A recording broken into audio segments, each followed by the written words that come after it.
시청자 여러분 한 주간 편안하셨습니까?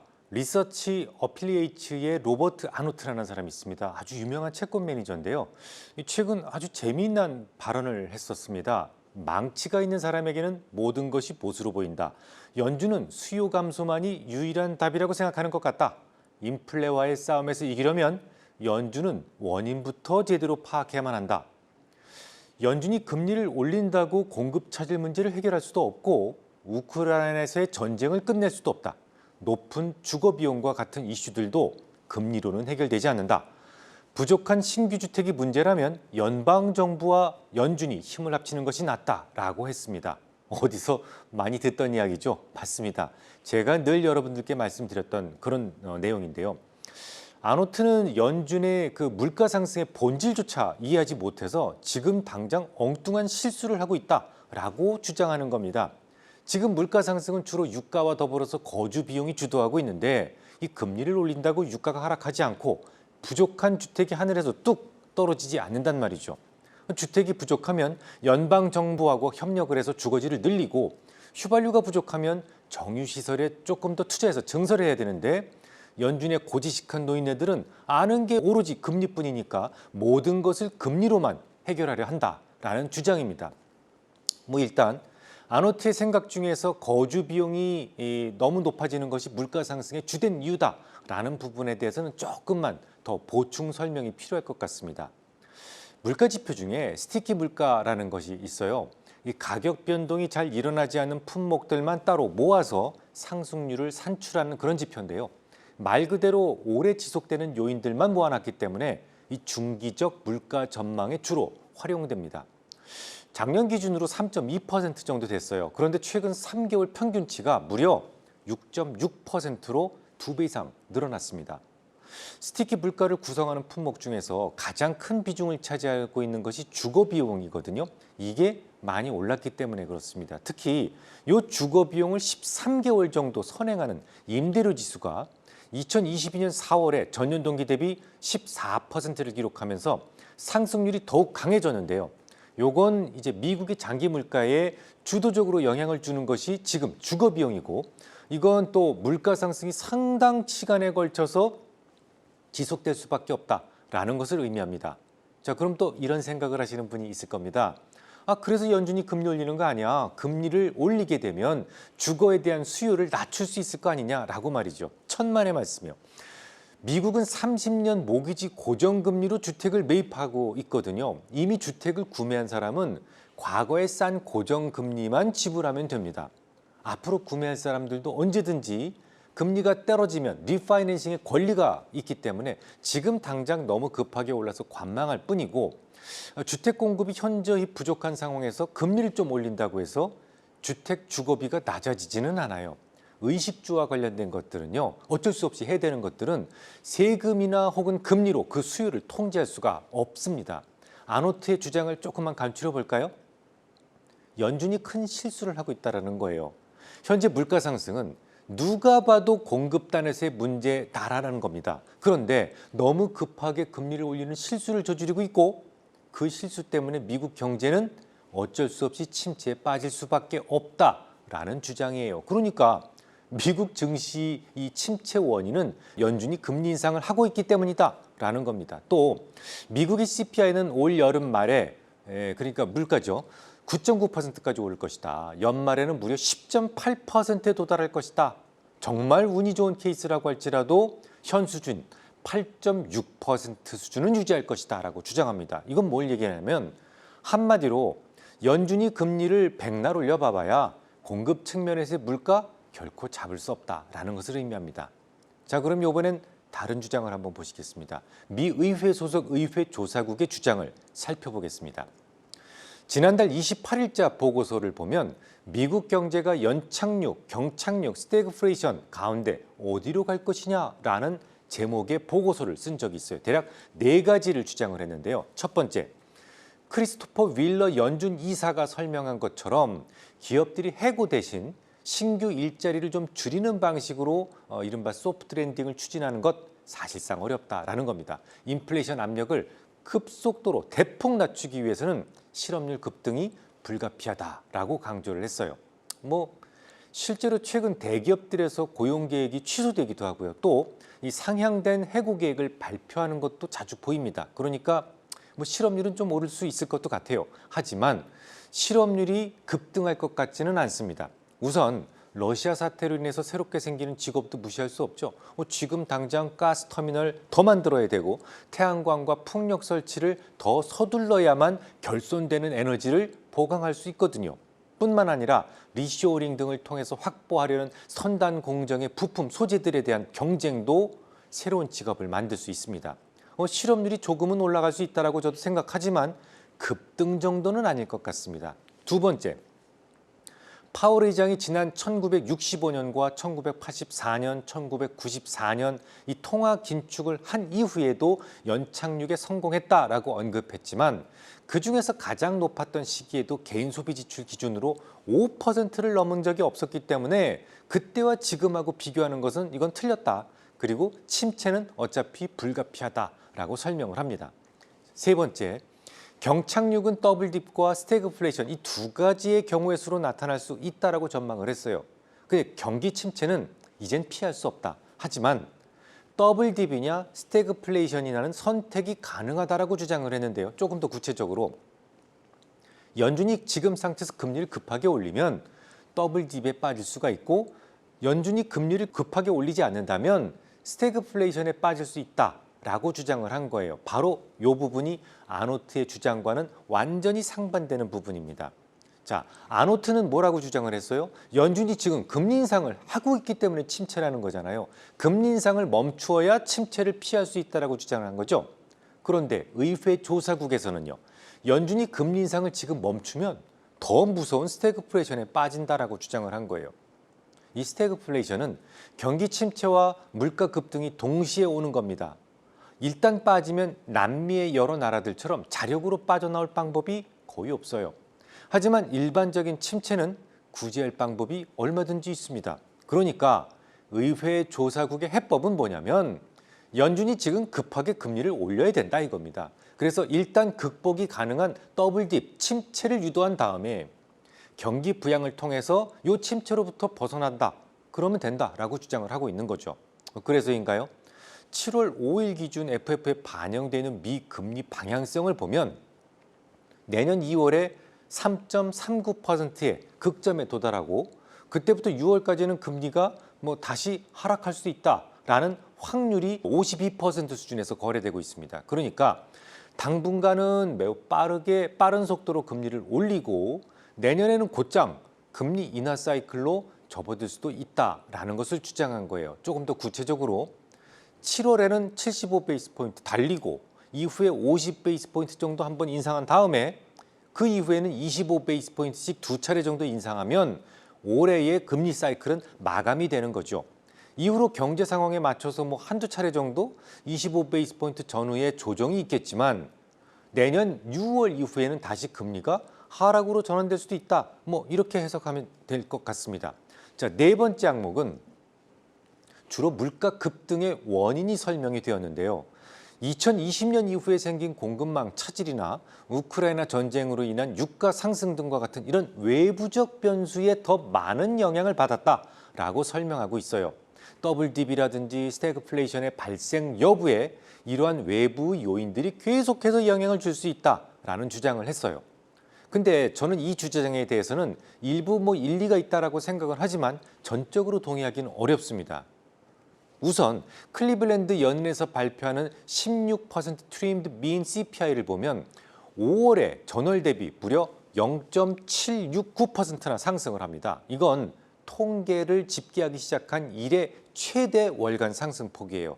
여기서 트림이라고 하는 말은 미용실에서 머리를 살짝 솎아낸다는 의미를 가졌는데요.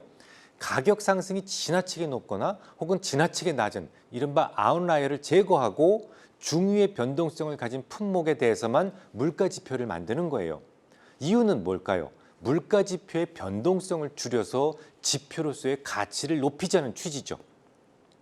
우크라이나 사태 때문에 주로 뭐가 올랐습니까? 식량 그리고 유가잖아요. 근데 이런 문제들 이렇게 유가나 식료품과 같은 변동성 항목들을 다 속관하는 게 트림드 이 CPI인데요. 그럼에도 불구하고 이런 것들을 제거했음에도 불구하고 인플레이션은 높은 수준을 유지하고 있더라라는 겁니다. 이 트림드 민 CPI에서는 결국 미국의 물가가 지속적인 상승을 하는 진짜 이유를 보여주고 있는 거예요. 뭐 많은 사람들이 오로지 유가나 식료품만이 물가 상승의 이유로 생각해서는 안 된다라는 것을 의미하는 거죠. 또한 애틀랜타 연방은행이 발표한 이 핵심 물가의 동향을 보면 핵심 물가는 이미 피크아웃되고 있다는 것도 잘 드러나고 있습니다. 핵심 물가가 완만하게 하락하는 이유는 상품 가격의 약세 움직임 때문인 것 같은데요. 뭐 아시다시피 지금까지 많은 회사들이 원자재 구매에 어려움을 겪었었지 않습니까? 공급망 충격이요. 제때 도착하지 않았어요. 그래서 납기를 놓칠 수도 있었기 때문에 다소 필요한 양보다 오버해서 주문했던 것이 이제 재고가 골칫거리가 될 정도로 쌓이게 된 거죠. 이 재고 소진 압박을 주기 시작했는데요. 이런 흐름은 전체 산업군에서 고르게 나타나고 있습니다. 뭐 자동차 정도 제외하고요.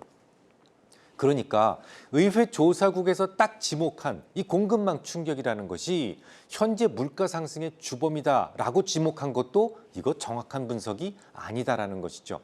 사실 유가는 최근에 더 이상 강하게 오르지 않아요. 제가 6월 16일 방송에서 강조해드렸듯이 유가는 오히려 급락할 가능성도 있거든요. 뭐 유가뿐이겠습니까? 주요 원자재들도 대부분 하락 중에 있어요. 이번 주 런던 메탈 익스체인지에서의 구리 가격은 톤당 7,500달러를 겨우 지켜내는 모습이었는데요.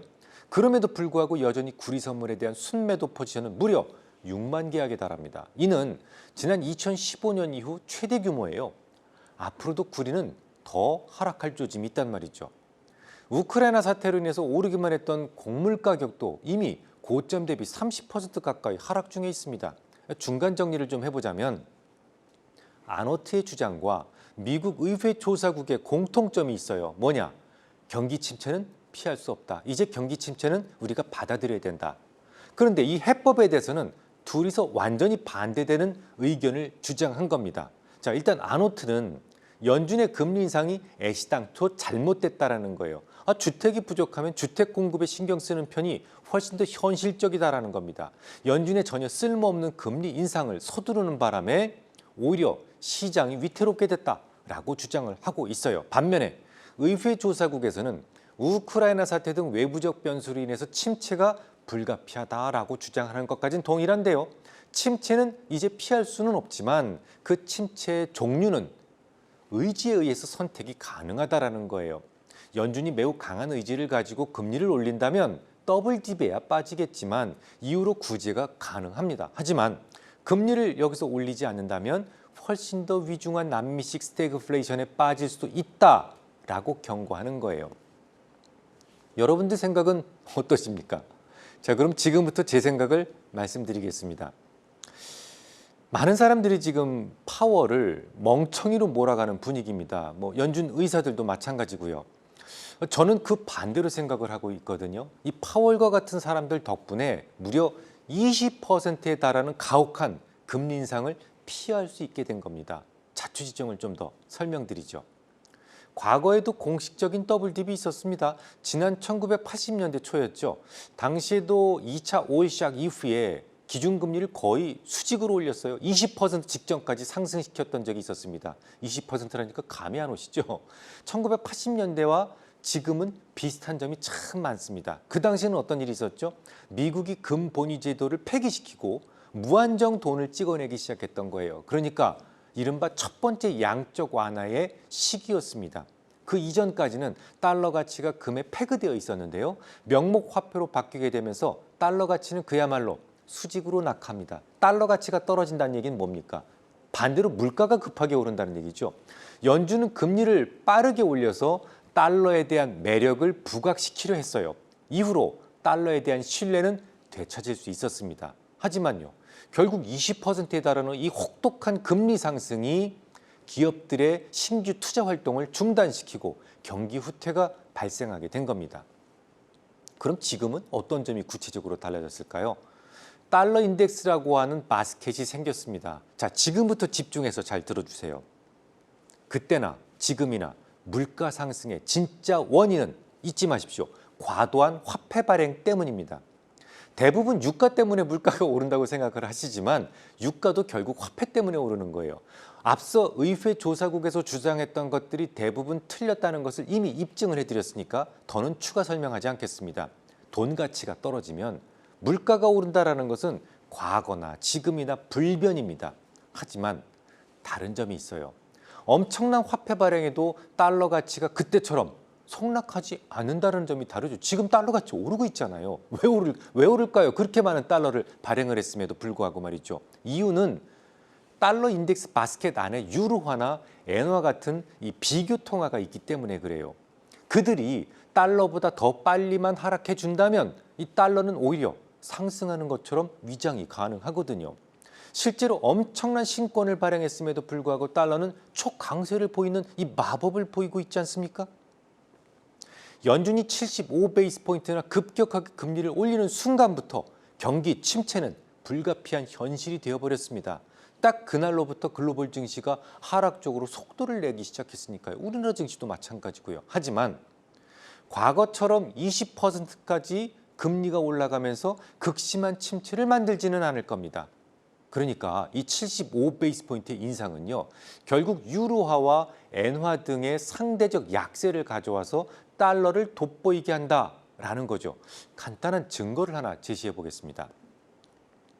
지난 FOMC 회의를 달랑 정말 몇 시간 앞두고 ECB에서는 특별 회의가 열렸어요. 소집이 됐습니다. 그런데 왜 몇 시간을 앞두고 특별 회의를 했을까요? 굳이. ECB에서도 감히 연준이 75베이스포인트나 인상할 것이다라고는 꿈도 꾸지 못했다는 것을 의미합니다. 연준 출입 기자에 의해서 75베이스포인트 인상론이 릴리즈되자마자 서둘러 회의를 소집했던 거예요. 뭔가 급한 게 있었다는 얘기죠. 자, 그런데 그 회의에서 가장 많이 등장한 단어가 뭔지 아십니까? 놀랍게도 유로화에 대한 균열 방지였습니다. 안티 프래그멘테이션이라는 단어인데요. 연준의 급한 금리 인상이 이탈리아와 그리스 등을 정밀 타격하고 이는 곧 유로화의 균열로 이루어질 수 있다라는 것에 대한 구체적 대책이 필요했던 겁니다. 결론을 말씀드리죠. 연준이 백날 금리를 인상해봐야 물가 잡을 수 없다는 아노트의 생각 저도 동의합니다. 그럼에도 금리를 급히 올리려는 것은 당연히 그 이외에 다른 목적이 있기 때문이에요. 바스켓 내에서의 상대 통화의 상대적 약세를 고의로 유발시켜서 이 달러의 상대적 강세를 유지하자라는 것이 최근 금리 인상의 진짜 목적이죠. 특히 유로존에는요. 피그스 아시죠? 이탈리아, 그리스, 스페인, 포르투갈 이런 재정 취약국들이 하나로 묶여 있습니다. 유로화라고 하는 것으로 묶여 있어요. 금리만 조금 올려주면 빠른 속도로 올려주면 이들을 아주 쉽게 공격할 수 있습니다. 허약한 재정을 공격할 수 있고 유로화를 하락시킬 수 있어요. 실제로 어느덧 유로화는 페리티에 고작 2%만을 남겨두고 있습니다. 자, 그러면 눈을 감고 생각해 보시죠. 지금처럼 물가 급등의 시기에 달러 많이 발행을 했으니까요. 10배 발행했다고 말씀드렸죠. 그러면 이렇게 물가 급등하는 시기에 달러가 그 원망을 몽땅 뒤집어 쓴다면요. 달러 너무 발행해서 물가 오르잖아 라고 모두 달러를 손가락질한다면요. 자칫 기축통화에 대한 불신이라고 하는 치명적인 부작용이 생길 수 있습니다. 금융 시스템이 마비될 정도의 대혼란이 오거나 혹은 지난 1980년대처럼 그 불신의 불을 끄기 위해서 금리를 무려 20%까지 속등시켜야 할지도 모릅니다. 그 정도의 금리를 견딜 수 있는 기업 많지 않아요. 결국 극심한 침체를 겪어야만 한다는 얘기죠. 하지만 다행히도 지금은 달러 인덱스라고 하는 바스켓이 존재하는 시대에 우리는 살고 있습니다. 유로화와 엔화만 약세를 보이면 적당히 뽐뿌질하다가 금리 인상은 중단될 수 있어요. 멈출 수 있거든요. 금리 속등이 없는 훨씬 더 나아진 시스템 안에서 살고 있다는 것을 감사하며 살아야 되겠죠. 1980년대에는 주택 모기지 금리도 무려 17%까지 올랐었어요.